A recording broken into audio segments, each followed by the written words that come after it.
the blade will bend like this, but also in the stamping it will bend like this. So if you look like on a Mora 2000, the tip where you have the extra grinding, you can almost always see that the shape where it comes up differs from side to side due to that. You have we're talking about hundreds of millimeters that it's curved, but it makes a difference when you're grinding.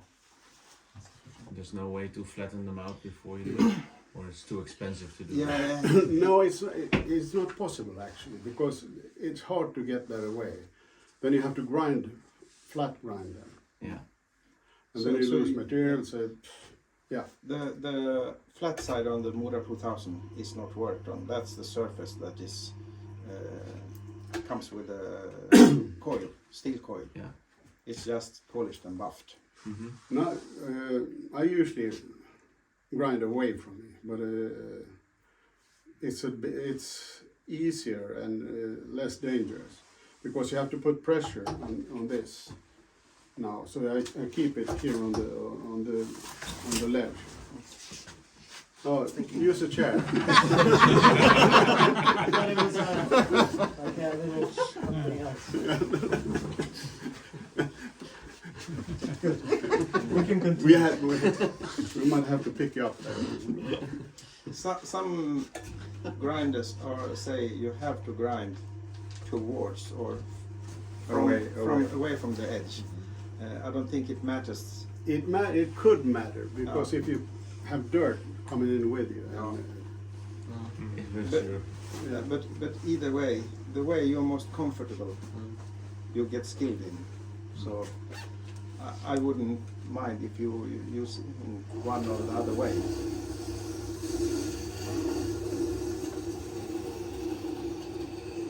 And then here I have to lift it.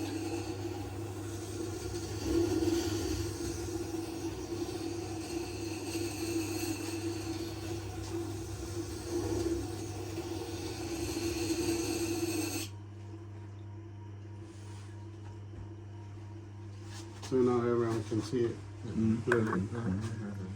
It's slightly steeper,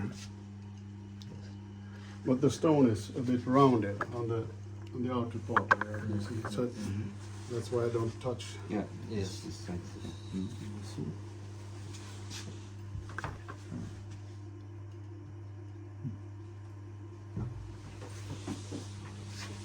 How much pressure do you put on it?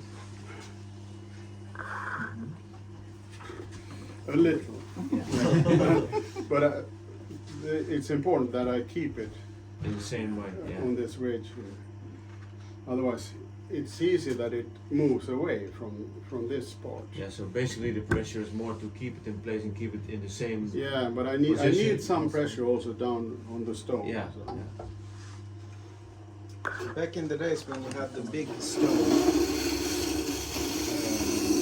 the grinder, they felt the friction.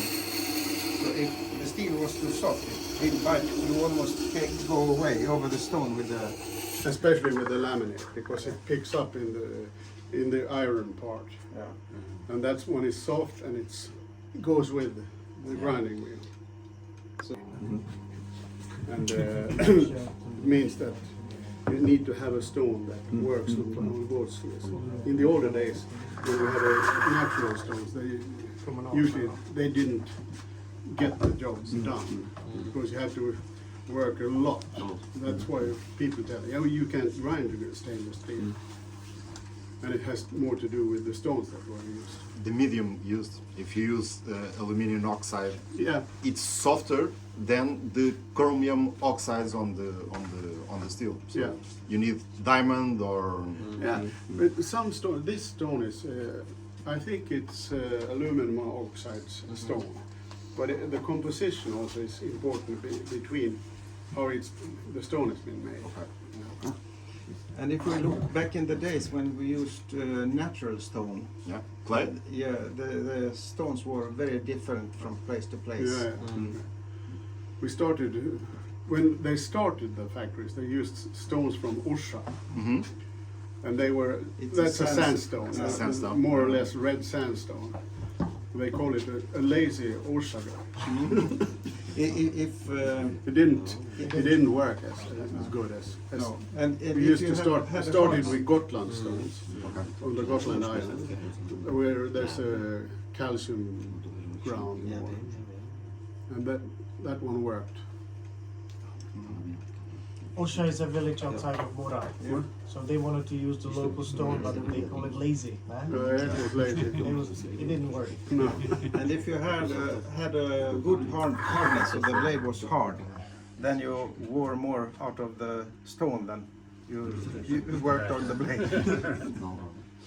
I have letters my grandfather wrote to the supplier of grinding stone in Gotland when he's complaining that after use they get oval because it's natural stone and there were different hardness in different places. There was a malpractice also from us because we let the stone stand and it didn't dry out. And when a stone gets wet, a natural stone, it gets softer. So don't have it standing in the water. No. It has to rotate maybe for 5-10 minutes before you take it off. Before it's evenly spread. Yeah, and into you the get stone. it dried out and evenly. Are you using that part or that part? I'm using this, and he was a real inventor. And he wanted to make these machines. He started making machines. The first time I met him, I got a machine he wanted to come into food industry with it. But it has been a trouble, so I have had a stainless machine that I got from him. But we started cooperating quite a lot, because he was interested also. And they have also learned from us what's sharp and what's not. And what is grinding, and what is honing, and what is deburring, and all that stuff. So they need to find a good way. What I mostly do, I want to tear these ones down. Do I have a bad knife somewhere? Some of our distributors distribute also Tormek machines. And in Czech we have Brusna company. In Austria we have Steiner company, Steiner Air Tools. They distribute Tormek. It's a good fit.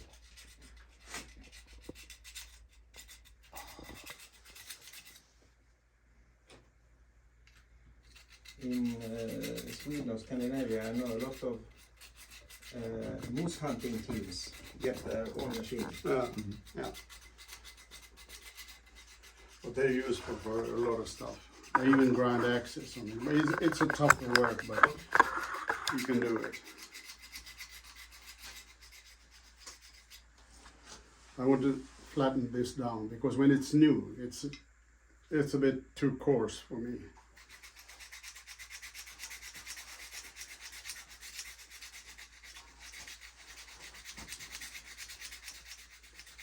And this should be a fine.